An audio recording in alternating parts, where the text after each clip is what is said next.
السلام عليكم ورحمة الله وبركاته. ازيكم يا حبايبي؟ عاملين ايه؟ يا رب تكونوا بخير. النهارده ان شاء الله جاي لكم بطريقة عمل بيتزا، طريقة خفيفة وسريعة وان شاء الله هتعجبكم. بس قبل ما نبدأ لازم تصلوا على النبي وتحطوا لايكات وتنزلوا تشتركوا في القناة وتفعلوا زر الجرس عشان يوصلكوا كل جديد. واول حاجة نبدأ معاكم المقادير. معايا هنا نص كيلو دقيق، ومعايا 3 معالق زيت، ومعايا معلقة كبيرة خميرة فورية، ومعايا معلقة كبيرة سكر، ومعايا نص معلقة ملح، ومعلقة مية بتكون دافية شوية. تعالى نعجن مع بعض وهوريكم الطريقة. اول حاجة هنا هننزل بالخميرة، بعد كده معلقة السكر ورشة الملح، بعد كده هننزل عليهم بالمية،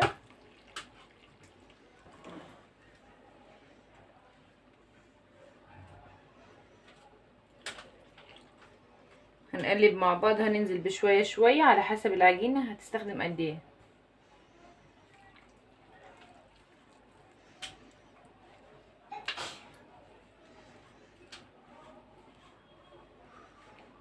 هعجن ده كله وارجع لكم تاني.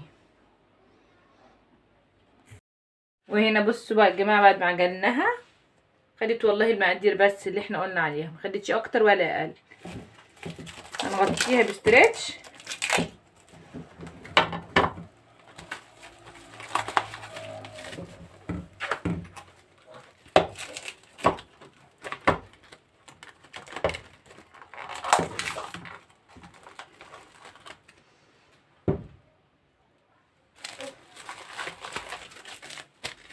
وهسيبها لحد ما تخمر. تعالوا بعد كده هوريكم الصلصه بتاعت البيتزا. تعالوا اوريكم هنعمل ايه مع بعض. هنا جبت معايا طاسه على النار، نحط فيها حبه زيت. بعد ما سخنت هنزل بيها بمعلقه توم،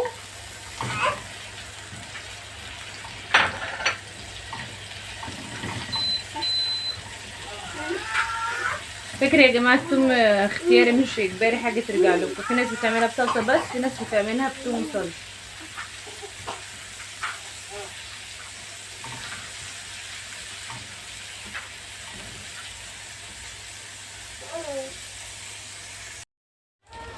هنا بعد التوم حمرت هنجيب معلقتين صلصة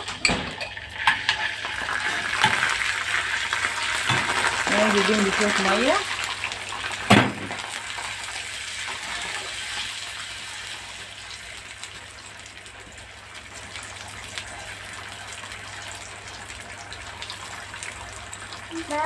هسيبهم يغلي غلوتين وهطفي عليهم النار. كده بعد ما وصلنا لقوام الصلصة، اهم حاجة في البيتزا هننزل بعد كده عليهم بمعلقة زعتر كبيرة. اهم حاجة في البيتزا وطعمها وريحتها هي معلقة الزعتر، هي اللي بتخلي ريحتها زي بتاعة المحلات بالظبط. بصراحة بتحلي كمان طعمها. وهنزل كمان برشة فلفل اسود،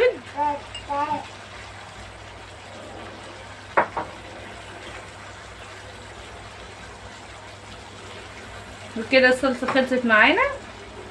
تعالى هوريكم هنعمل ايه تاني.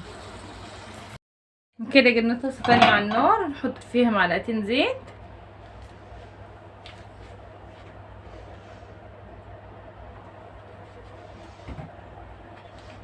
ومعانا هنا صدر فرخة مقطعاهم،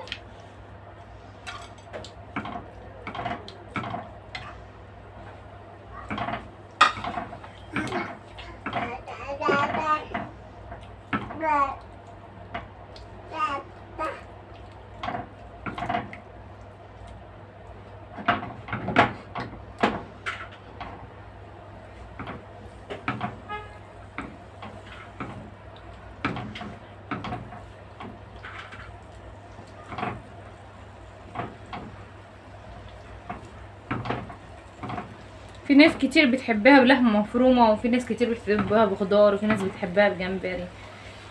اللي انت بتحبيه تعمليه ليكي ولاولادك. انا بحبها بصراحة بالفراخ وبالجبن بس باي حاجة تانية لا.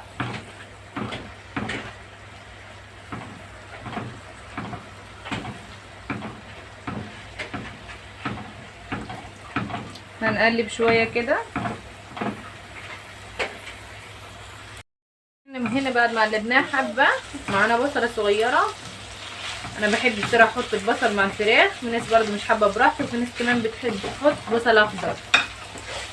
بعد ما تحط كل الخضار على البيتزا تحط الفراخ والفلفل والزيتون وكله، بتحب تحط بصل اخضر، بس انا بحب احطه مع الفراخ يدبل شويه.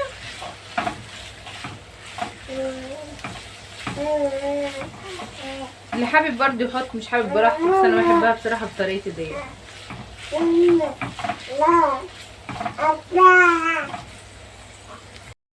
بصوا هنا بعد ما قلبنا الفراخ خلاص خلصت مع البصله. هجيب معايا معلقه بهارات فراخ.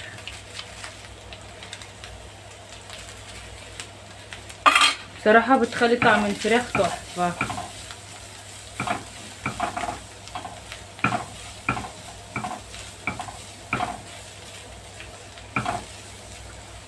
كده خلصت معاكم الفراخ. تعالوا اوريكم نقطع الخضار مع بعض. وهنا جبت معاكم كل حاجه، اتنين فلفل احمر، اتنين فلفل اصفر، واتنين فلفل اخضر، واتنين طماطم. تعالوا نقطعهم مع بعض.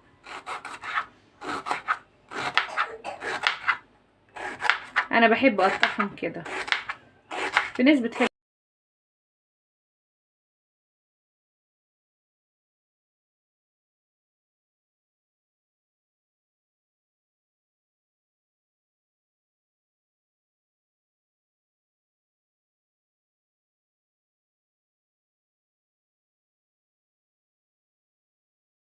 بس هنا بعد ما قطعنا الخضار هننزل بيها الفراخ. وهنا انا جايبه معاكم زيتون مخلي، لو عندك برضو زيتون في البيت صحيح برضو هاتي وانتي قطعي براحتك.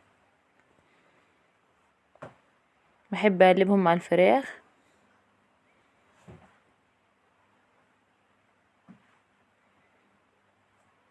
بس مش هشغل عليهم النار تاني بقى. بعد ما طفت على الفراخ هنقلبهم سوا. اوريكم العجين. بصوا كده ده بقى شكل العجين بعد ما خمرت. تبدأ تخمر. بص طرية قوي وخمرانة كمان حلوة قوي. ده شكلها بعد ما خمرت. بص خمرت وطرية قوي.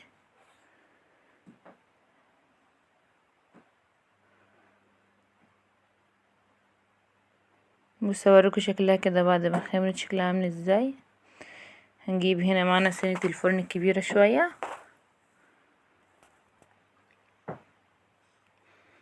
هدهنها زيت. على فكرة الكيلو دي بيعمل 4 بيتزا، بس انا هعمل نص كيلو. هعمله كله عشان دي صينية كبيرة شوية. دهنته كده هنزل بالعجين عليه.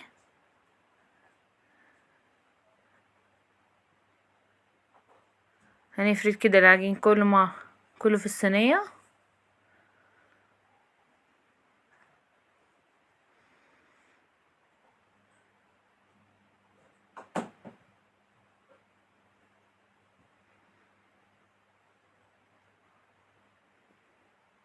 لازم نفرد العجين ونسويه كله قد بعضه كويس عشان ما تطلعش حتة ادخل من حتة شوية. وهنا بعد ما سويته كله جبت شوكة وخرمته عشان يستوي من فوق يستوي من تحت، عشان لو ما خرمتش بالشوكة بيبقى بيستوي من تحت ومن فوق بيبقى برضو لسه مستويش كويس. بصوا دي الصلصة اللي عملتها معاكم. هدهن بيها العجين كله. هوزعها كده عشان هو السر الوحيد اصلا في البيتزا الصلصة بتاعته، والزعتر اهم حاجة في البيتزا.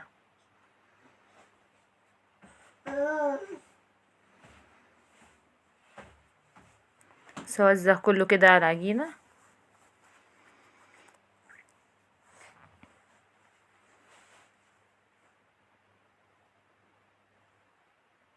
بس لو وصلت لحد هنا متنسوش تصلوا على النبي يا جماعة. هنزل كده بالخضار بتاعنا والفراخ.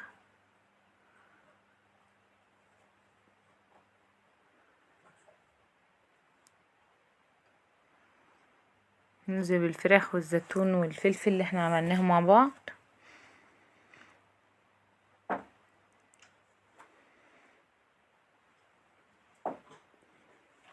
انا بحب اقلبهم، في ناس بتحب تحط كل حاجة لوحديها فوق بعض.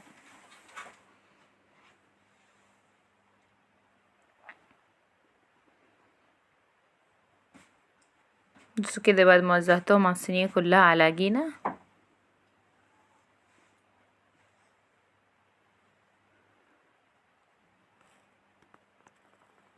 بصوا كده بعد ما اخلص هجيب الجبنة بتاعتي هوزعها معاكم على الصينية.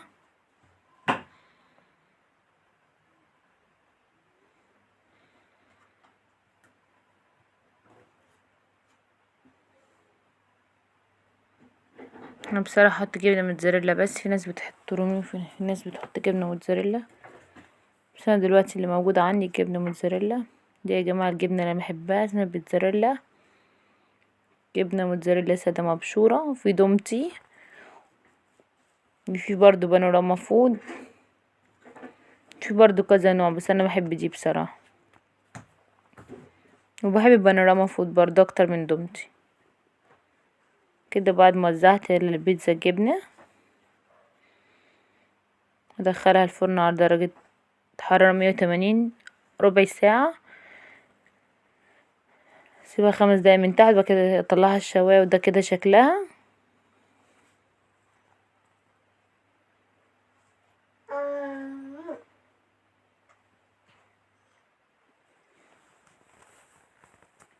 استوت من تحت وكده شكلها. هقطعها معاكم دلوقتي.